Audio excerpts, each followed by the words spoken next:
अब second intro में इकट्ठा लिखना आपको बताता हूँ, ठीक है। Turning towards the table. So the multi chart in task one, जो बच्चों को बहुत ही ज़्यादा मुश्किल लगता है, डोंट वरी, मैं उसको आज बड़े ही इजी वे के साथ आपको लिखना सिखाऊंगा। इसमें जो मेन रहता है वो आपकी इंट्रो एंड ओवरऑल रहता है। इसमें मैं आपको एक से दो तरीके बताऊंगा भी कैसे कैसे आप लिख सकते हैं, ठीक है। So hello guys, my self Navdeep Singh from DY Biles. तो आज की वीडियो में मैं आपको प्रॉपर अच्छे से मल्टी चार्ट लिखना बताऊंगा। वीडियो को एंड तक देखना। So without wasting your time चलते हैं वीडियो में। So welcome to the video guys. तो हमारे पास आज मल्टीग्राफ है। बच्चों को बहुत ही जो मुश्किल लगता है, डोंट वरी, बिल्कुल इजी बना देंगे, ठीक है। आपके सामने लिखूंगा हर एक चीज़, इंट्रो से लेकर एंड तक आपके सामने लिखूंगा, ठीक है। तो यहाँ पे पाई चार्ट और टेबल है। सबसे पहले देखते हैं क्या है। जो pie chart below shows the main reasons why the agriculture land become less productive. तो पाई चार्ट तो बता रहा है भी रीजंस क्या है जिसके कारण जो लैंड की प्रोडक्टिविटी है कम हो रही है। कह रहे हैं डिफोरेस्टेशन एक रीज़न है, 30% जिस जो है, और 28% जो है वो कर रहा है ओवर कल्टिवेशन। ओवर कल्टिवेशन मतलब लगातार फसलें बीजना और काटना, है ना, कि उसको ज़मीन को थोड़ी देर भी रेस्ट ना देना। फिर ओवर ग्रेजिंग, पशु जो चरते हैं उनके ओवर ग्रेजिंग के कारण 35% लैंड जो मेन रीज़न ये भी बता रहे हैं, और अदर्स में है 7%। तो सबसे ज़्यादा जो आपका आ रहा है वो 35% ग्रेजिंग का आ रहा है, ये है सबसे ज़्यादा। तो ये है सेकंड नंबर पे, और थर्ड पे है ओवर कल्टीवेशन, और फोर्थ पे है। ओके, तो ऐसे थोड़ा सा आप अंदाजा लगा लिया करो। उसके बाद टेबल क्या बता रहा है। टेबल बता रहा है shows the how these cause effect these the region of the world during the 1990s। तो 1990s के ड्यूरिंग ये जो रीजंस बताए हैं ये कैसे कैसे इन एरियाज को अफेक्ट कर रहे हैं। नॉर्थ अमेरिका को, यूरोप को और ओशनिया, ये तीन रीजन यहाँ पे दिए हुए हैं जिनको ये जो रीजंस हैं, ये जो कारण बताए गए हैं। देखो, डिफोरेस्टेशन, ओवर ग्रेजिंग, और ओवर कल्टीवेशन, ओवर ग्रेजिंग, और टोटल लैंड, ठीक है। तो टोटल लैंड में अगर देखें तो सबसे ज़्यादा इफेक्ट हो रहा है ये सेंटर वाला 23%, जो कि यूरोप का है। उससे कम है ओशनिया, और उससे कम है नॉर्थ अमेरिका। तो ये सबसे ज़्यादा है, ये सेकंड पे है, ये थर्ड पे है, ठीक है। देखो, हर एक चीज़ लिखनी जरूरी नहीं होती टास्क वन में। उतना लिखो जितना का आप अच्छे से लिख सकते हो और आपकी वर्ड लिमिट पूरी हो जाए, बताऊंगा मैं आपको, ठीक है। तो सबसे पहले इसकी इंट्रो देखते हैं। इंट्रो में आपको दो तरीकों के साथ करना बताऊंगा, अलग अलग लिख के भी बताऊंगा, अलग अलग लाइन में, और इकट्ठी कैसे लिखनी है वो भी बताऊंगा, ठीक है। तो सबसे पहले इंट्रो, जैसे मैं हमेशा पैसिव में कन्वर्ट कर देता हूँ इंट्रो को। तो सबसे पहले मैं अलग अलग वाली दिखाता हूँ, भी पाई चार्ट की अलग, टेबल की अलग, फिर दोनों की इकट्ठी, ठीक है। तो सबसे पहले मैं अलग अलग लिखता हूँ। द इंफॉर्मेशन अबाउट द, अब पाई चार्ट की बात कर रहा हूँ तो ये रीज़न बता रहा है ना, किन कारण से जो लैंड ग्रेडेशन, लैंड जो डीग्रेड हो रही है, लैंड ग्रेडेशन हो रहा है वर्ल्ड वाइड में। तो वो रीजंस हैं। The information about the four reasons हैं, 1 2 3 4, the four reasons of land degradation world widely. World widely लिखा है ना, वर्ल्ड वाइडली लिख देता हूँ यहाँ पे मैं। Is illustrated, is illustrated means यहाँ से पैसिव में कन्वर्ट हो गया। Is MR plus third form, is illustrated bye given pie chart. तो पाई चार्ट तो ये बता रहा है। अब टेबल क्या बता रहा है। टेबल्स बता रहा था एरियाज जिन जिन में इन्होंने इफेक्ट किया है। वाइल द टेबल, देखो उसमें मैंने पैसिव में कन्वर्ट किया, अब मैं एक्टिव में लिख दूंगा टेबल का। While the table depicts the three countries, तो कंट्रीज ये हैं, three countries which are affected by land degradation, जो कि लैंड डिग्रेडेशन से अफेक्ट हुए हैं।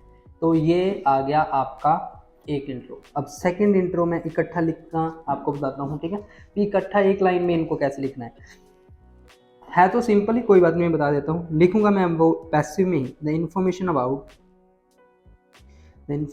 अबाउट द, लिखूंगा उसी तरीके से, सेंटेंस फॉर्मेशन में जो वही रहेगी, लेकिन आपको इकट्ठा लिख के दिखा दूँ।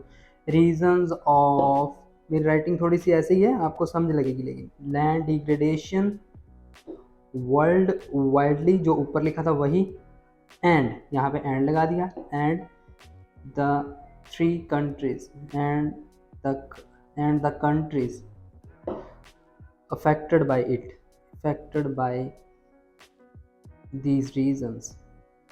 यहाँ पे इज illustrated by given. अब एंड से पहले है ये वाली चीज रीजन, तो रीजन कौन बता रहा है? Pie chart. तो पाई चार्ट ये लिख दिया मैंने एंड से पहले। तो एंड के बाद है कंट्रीज, तो कंट्रीज की कौन इन्फॉर्मेशन दे रहा है? टेबल। पीछे लगा दूंगा रिस्पेक्टिवली, तो ये चीज अपने आप होगी रिस्पेक्टिवली। ओके, इन 1990s, ऊपर भी इन 1990s लिख लेना। तो ऐसे आप इंट्रो दो तरीकों के साथ मैंने आपको लिखनी सिखा दी, ठीक है। नॉर्मल इंट्रो कोई दिक्कत नहीं है, अच्छे से लिख सकते हो, ठीक है। तो इसमें क्या होता है, बच्चे ना कंफ्यूज हो जाते हैं, कंपेयर करें कैसे करें। मैं कहता हूँ कुछ ना करूँ, पहले वीपी में ये लिखना है, दूसरे वीपी में ये लिखना है। जो मेन चीज़ें होती हैं वो इंट्रो और ओवरऑल ही होता है। मैं आपको इंट्रो तो दो तरीकों के साथ बता दी, अब आप ओवरऑल लिखते हैं, ठीक है। ओवरऑल में देखो यार, मेन चेंजेस देख लो, सबसे ज़्यादा क्या है। तो आप देख सकते हो भी जो तो पाई चार्ट है उसमें तो लगभग सबसे हाईएस्ट प्रोपोर्शन किसका है? ओवरग्रेजिंग का है।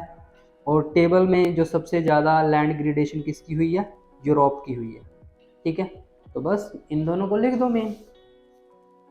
Overall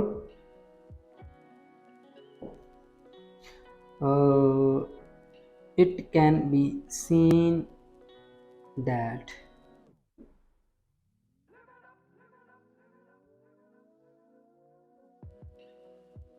in pie chart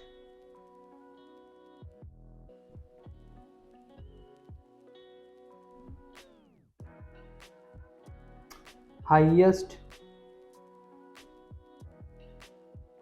proportion was occupied by the overgrazing, ठीक है।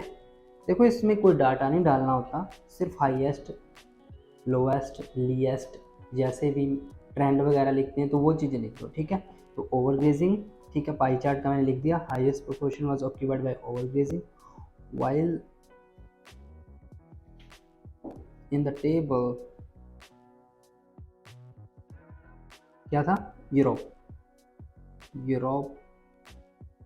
was in the on the top in the list of the किसकी list? Of the countries affected by land degradation। Okay, समझ लगी? तो ये है ओवरऑल, ठीक है। कंफ्यूज मत हो, बिल्कुल इजी लिखो, बहुत इजी होती है सारी चीज़ें, ठीक है। आपको बेसिक कंसेप्ट समझ आना चाहिए। तो मैंने ऐसे इंट्रो लिखनी है, मैंने ऐसे ओवरऑल लिखना है, मैंने ऐसे BP1 BP2 बनाना है, तो ये आपका आ गया ओवरऑल। अब बात करते हैं BP नंबर फर्स्ट की, बहुत ईजी कर दूंगा हर एक चीज़, ठीक है। तो इसके बाद पाई चार्ट। पाई चार्ट में अब रह क्या गया है? नॉर्मल है ये तो, ठीक है, सीधा आप लिख देते हैं।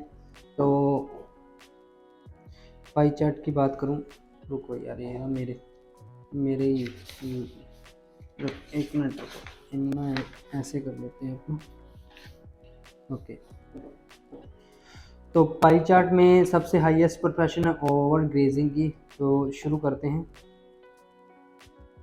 In the terms of pie chart, overgrazing was the biggest reason of land degradation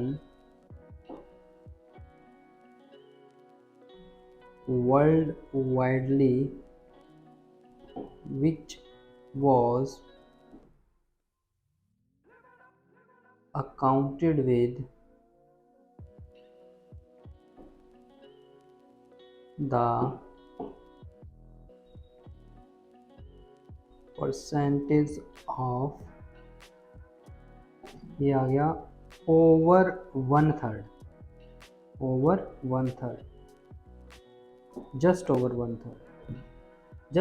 third मतलब वन थर्ड क्या होता है? 100 का तीसरा हिस्सा 33, तो ये है 35, तो जस्ट ओवर वन थर्ड हो गया, तो इसलिए मैंने लिख दिया जस्ट ओवर वन थर्ड, ठीक है। अब बात करते हैं सेकंड की।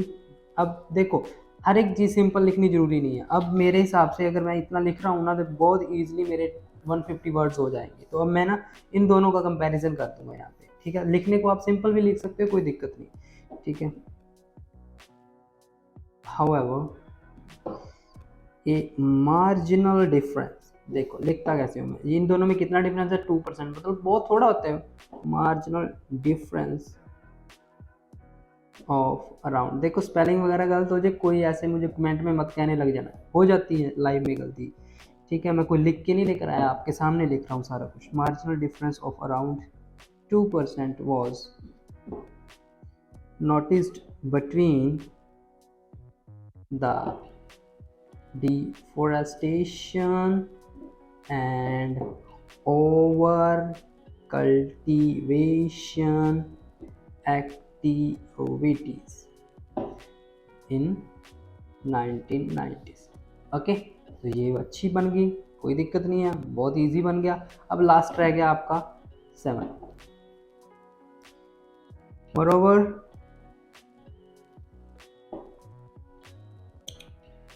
other reasons were at the last in the list with the figures around 7%। That's it। तो ये आपका कंप्लीट हो गया पाई चार्ट। देखो कितना इजी है, कोई है इसमें कुछ भी नहीं है। अब बात करते हैं टेबल की, ठीक है। टेबल में अब 3 ही हैं, इनका बेचारे का कैसे करेंगे, सीधा लिखो turning towards the table.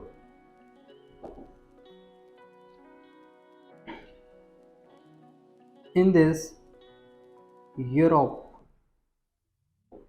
was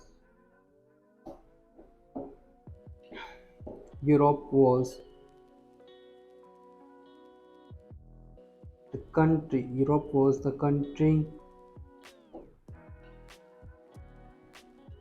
which was mostly,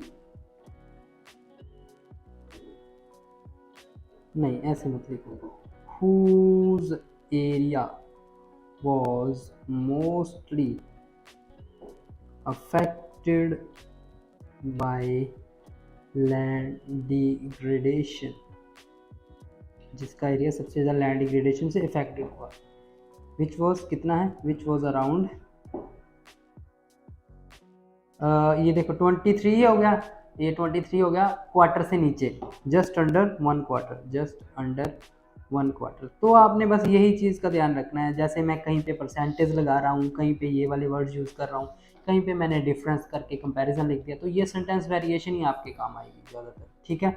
उसके बाद Oceania was at position second, Oceania was at position second, कितना, विथ द परसेंटेज ऑफ, अब परसेंटेज मैंने पहले लिख दिया, परसेंटेज ऑफ अबाउट 30, ठीक है। अब इसके पीछे मैं परसेंटेज नहीं लगाऊंगा क्योंकि यहाँ पे मैंने परसेंटेज वर्ड लिख दिया, क्योंकि परसेंटेज ऑफ अराउंड 13, तो इसके पीछे मैं परसेंटेज वर्ड नहीं लगाऊंगा, ये चीज़ का ध्यान रखना, ठीक है। फर्दर मोर लास्ट रह गया ये 5% वाला रहेगा। अब मैं अगर किसी के माइंड में ये हो भी ये अकेले अकेले लिखें, ये देखो वो टाइम ख़राब करने की बात है। आपने 150 वर्ड करने हैं और इनको बताना है टेबल में क्या है, बस लिख रहे हैं आप। उसके बाद फर्दर मोर